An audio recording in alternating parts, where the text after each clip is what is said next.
তেখেতলোকে কৈছে আমাৰ সংবিধানত আছে যি মানুহে গাহৰি পোহে, যি মানুহে কুকুৰা পোহে, তেওঁলোকক আমাৰ সংবিধানে থাকিব নিদিয়ে। আমিতো গাহৰি পোহোঁ, আমি গাহৰি খাওঁ, আমি মুৰ্গীও পোহোঁ। তেনেহ'লে তেখেতলোকে আমাৰ পৰা অৰিহণা লৈ অধিৱেশনত ব্যৱহাৰ কৰিব পাৰে। আমাৰ পইচাটো ভাল আৰু আমি আহোম জাতিটো বেয়া। গুৰুজনাৰ নীতি আদৰ্শ তেওঁলোকে অভিভাৱক নেকি? আমিও জানো গুৰুজনাৰ নীতি আদৰ্শ। তেখেতলোকে যদি ক্ষমা প্ৰাৰ্থনা নোখোজে তেনেহ'লে বল প্ৰয়োগ কৰি হ'লেও তেখেতলোকৰ এই উজনি অসমত কোনো অনুষ্ঠান সফলতা হ'ব দিয়া নহ'ব।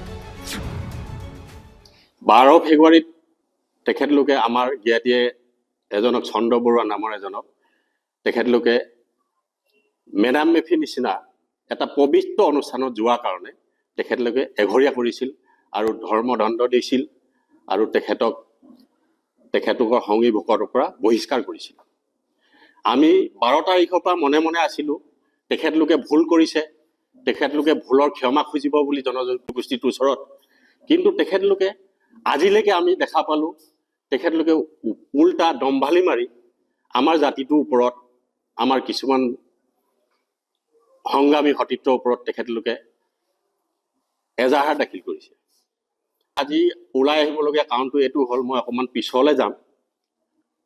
তেখেতলোকৰ অধিৱেশন অনুষ্ঠিত হৈছিল যোৱা বছৰ, আপোনালোকেও জানে তেখেতলোকৰ অধিৱেশন অনুষ্ঠিত হৈছিল চিমেণ্ট চাপৰিত চেৰেনত।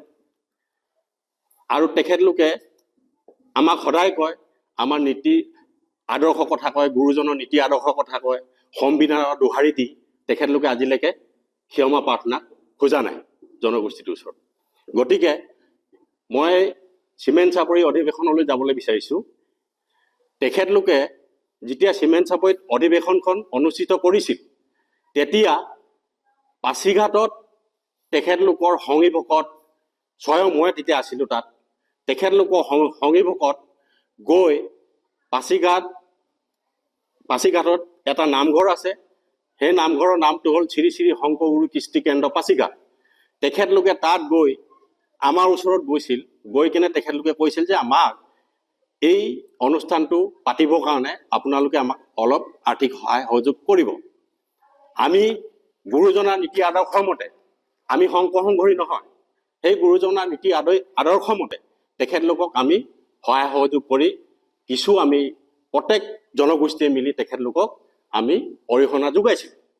তেখেতলোকে এতিয়া কৈছে যে আমাৰ সংবিধানত আছে, তেখেতলোকে কৈছে আমাৰ সংবিধানত আছে যি মানুহে গাহৰি পোহে, যি মানুহে কুকুৰা পোহে, তেওঁলোকক আমাৰ সংবিধানে থাকিব নিদিয়ে, তেখেতলোকে ওলাব লাগে।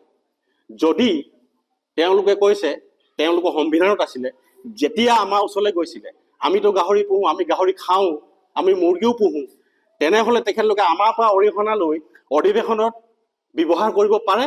আৰু আহোমৰ অতীত বছৰৰ পৰা চলি অহা মেডাম মেফিক তেখেতলোকে অসুচি বুলি কয়। আমাৰ পইচাটো ভাল আৰু আমি আহোম জাতিটো বেয়া।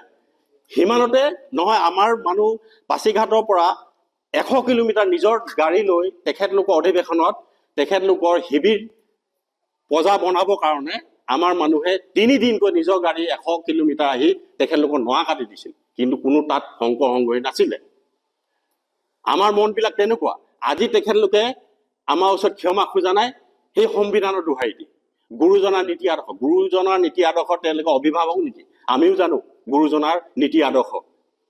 ভাগ কৰিবলৈ বিচাৰিছে তেওঁলোকে ধৰ্মৰ ক্ষেত্ৰত।